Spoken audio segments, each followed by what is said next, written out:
Planet of the Fakes Hollywood Families, and Big Star News for educational purposes. The music, the drama, the all too famous family, all things Jackson. With all the music, the dance moves, the rumors, and the feuds, the Jackson family hardly needs any introduction. But with Michael understandably stealing the thunder, the other Jackson kids, Rebby, Jackie, Tito, Jermaine, LaToya, Marlon, Randy, and Janet, have fallen a little bit under the radar. Originally from Gary, Indiana, the Jackson siblings have all made an impact on the entertainment industry. Some, however, have seen more fame than the others. Their music wasn't the only thing that kept the family in the headlines. In fact, much of the time, it was the drama that occurred behind the scenes, within the family unit. Sibling rivalry, for sure. Family secrets. This is everything you need to know about the Jackson family.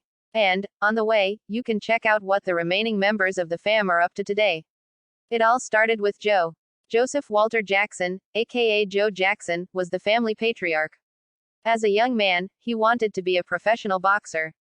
He joined the Golden Gloves Boxing Club in Chicago and even did pretty well for himself, that is until he met a young woman named Catherine Scrouse. After Catherine came into his life, his priorities changed. The thing is, Joe was already married by the time he met Catherine. So, he quickly annulled his first marriage to be with his then 17-year-old new girlfriend. By 1949, they were married and moved to Gary, Indiana. Their first child, Rebby, came 6 months later. In the end, Joe gave up his dream of boxing in order to support his family. To make a living, he worked as a full-time crane operator for U.S. Steel. Mommy Dearest. The matriarch of the family, Catherine, whose birth name was Katie, contracted polio when she was only 2 years old. As a result, she developed a lifelong limp. The Scrouse family moved from Alabama to Indiana when she was 4 years old.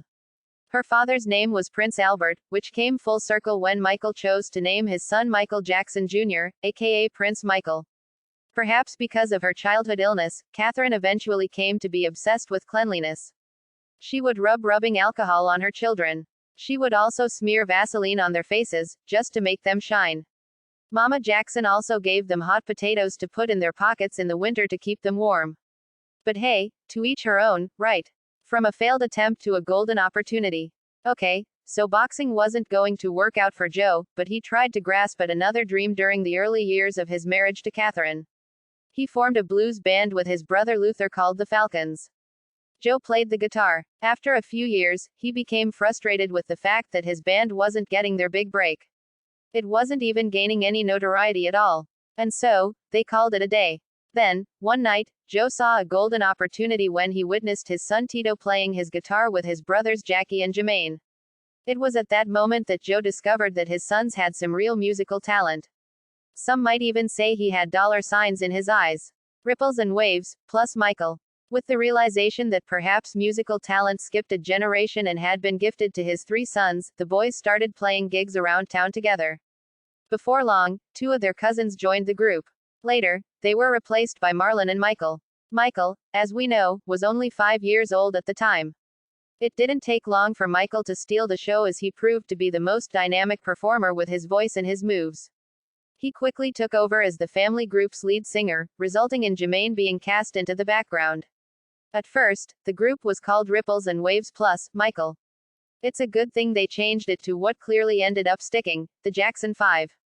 The start of Jacksonmania. There's a widespread rumor that Diana Ross was the one who discovered the Jackson 5 in their early years. But the truth is that it was the Empress of Soul, Gladys Knight, who discovered them. After she met the group, she contacted Motown Records. They were then invited to audition for Motown executive Berry Gordy. Gordy, of course, was blown away. He immediately signed the Jackson 5 in 1969. As soon as they had a record deal, their careers soared. Joe took on the role as their manager. During their first year with Motown, they released 5 #1 hits, setting a world record for selling 10 million records in 10 months. It was the start of Jacksonmania. Thank you very